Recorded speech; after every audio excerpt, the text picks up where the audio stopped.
Hey guys, just making a quick video to show you my pound CAD trade. So we had multiple reasons to take it over here. We had the 55 monthly, 55 moving average, and then also the weekly 200 moving average there.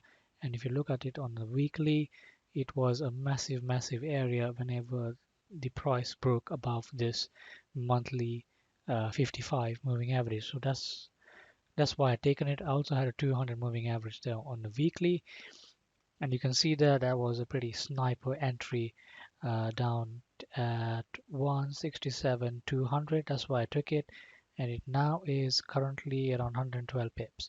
So it did around 140 today, as you can see there.